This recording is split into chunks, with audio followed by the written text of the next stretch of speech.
America Parliament, and now they have requested that we have it, because we have so many operations around the world, having it translated into different languages so we can go about it on a global basis. And I'd also like to mention, since James Turner was on, that what you've heard tonight is in a movie called Sweet Misery, A Poison World, where you can hear the whole thing and all the experts that are in there. We used that, pardon me. Go ahead, Steve. We used that movie as convincing evidence for getting legislators on our side, and once they saw it, it was absolutely irrevocable. They all knew. Yeah, and the senator in Hawaii that sponsored the resolution is going to do it again next year. Her name is Suzanne Chun Oakland, and then the New Mexico senator Jerry Ortiz y Pino is going to do it again as well. And so another couple of legislators in other states. If you're a legislator and you're listening, or if you have ties to one, get them to do this, because it's a very elegant and very powerful resolution. Once it's even published on a website, on a legislature website, it becomes a very powerful document. And 3 or 4 states doing this at once is going to get the attention of a new FDA commissioner, and let's hope it's somebody that cares about people rather than corporations. I like Howard Dean personally, but and would he initiate the beginning of trying to get this banned? Well, he certainly could, and so could a new president. I mean, don't forget, the one good thing that Nixon did many years ago was simply give a presidential order to get cyclamates off the market. And it was done. Yeah, done deal, and what happened with aspartame was the opposite of that. The president ordered the FDA commissioner to not do anything until the new guy could take charge, and aspartame was at the heart of it. And this isn't some nonsense conspiracy theory. This is all provable and dates and documented. So just to show you that it is documented, I talked to Linda Hart, who was the wife of Jerry Goyen, who was the FDA commissioner, and she said that someone on the Reagan transition team called them up at 3 a.m. in the morning and fired him, and said that Rumsfeld said Goyen had to go because he would have signed the revoke petition into law. Oh, and I had her give me an affidavit, and we have it on mpwhi.com. You can actually read the letter of the FDA commissioner. And I've done this to document everything. I'd also like to mention another problem that we had in New Mexico and Hawaii, because I lectured before the Senate and the House, is we got into the Senate, and half of them are sitting there in front of us addicted and drinking Diet Coke. And Dr. Stoller from New Mexico testified with me, and he finally got up in front of them, and he says, with you senators, drinking Diet Coke here in front of us, we're not going to get very far, but at least have some mercy on the children. And so and then when we were, and then in Hawaii, there was a senator that didn't set up the resolution who was drinking Diet Coke, and that was the reason he would not do that. I don't think these people, Betty, care about the children. I know you're right. Don't. And they pretend to. They make a good game. That's the number one thing for legislators to make a semblance of doing, which is how much they care about the children in the state, but they really don't. You're absolutely right.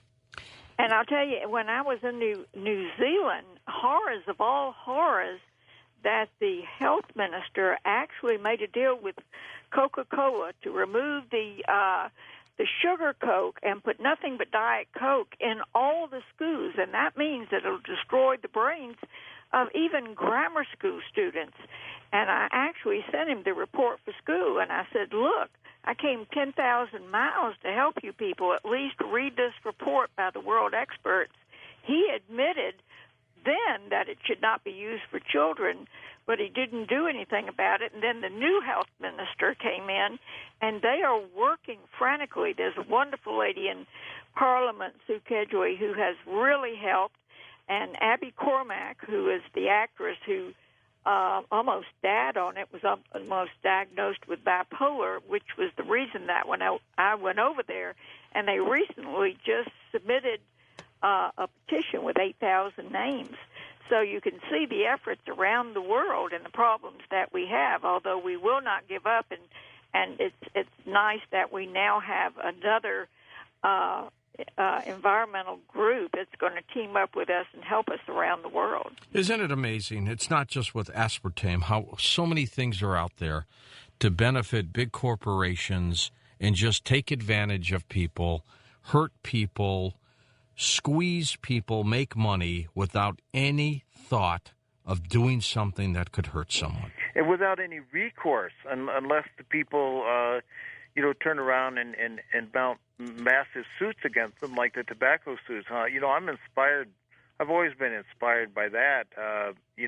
Tom Udall here in New Mexico was the Attorney General then, and he was one of the 4 or 5 attorneys general that carried the ball. And, of course, many of them resisted at first, but hey, then it ultimately resulted in, several $100 billion judgment. Well, tobacco it's just as bad as aspartame is just as bad, and maybe the judgments would be much bigger. But, so far we haven't gotten any attorneys general to take this on, although they make nice noises about it and how much they appreciate hearing from you. And New Mexico's is very disappointing to me because he's a PhD in chemistry. This Gary King, his dad was a 3-term New Mexico governor and a real populist. And so far he hasn't taken it on at all. And Betty even flew from Georgia to New Mexico and actually sat down and talked with him for half an hour. And what did he tell you? If he had the evidence, he would move forward? Yes, he said that if he had the evidence that it could be shown that since aspartame was approved, that autism had skyrocketed, and he could see those statistics, that he would help. And Dr. Stoller, who's a pediatrician and who lectures on NutraSweet and autism, and in fact, we were hoping to get him on the show tonight too, actually showed him all those statistics, and still nothing has been done because it's even in the medical text. We've got aspartame disease, an ignored epidemic, which is a 1,000-page medical text, and Dr. Blaylock's book, Excitotoxins, talking about the birth defects and the autism. And if you get on mpwhi.com, you will see the famed Dr. Oni's 49-page report to the Board of Inquiry, and the Board of Inquiry report itself revoking the petition for approval, explaining what it was going to do to the brains of our children. So you see, and yet nothing is done with all that evidence. Dr. Elsis testified from Emory. He's professor of genetics, that it's a teratogen and causes, mental retardation and a neurotoxin. And what happened was they took these researchers and physicians who testified against to Congress and put them on a yacht and tried to change their mind. And that's in the 8-month investigation by UPI, and we have that on web. Shows you how far, that they went. And in G.D. Searle, now part of Pfizer, and I assume they're still pumping this out, right? Well, the patent got sold to Monsanto, and then Monsanto sold it to Ajinomoto of Japan.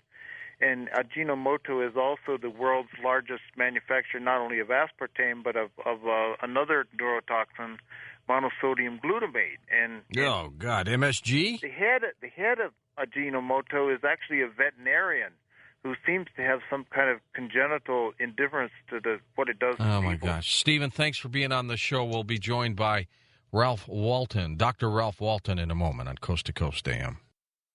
Our next special guest is Dr. Ralph Walton, and he truly is an expert on aspartame. He'll be with us with Dr. Betty Martini next on Coast to Coast AM.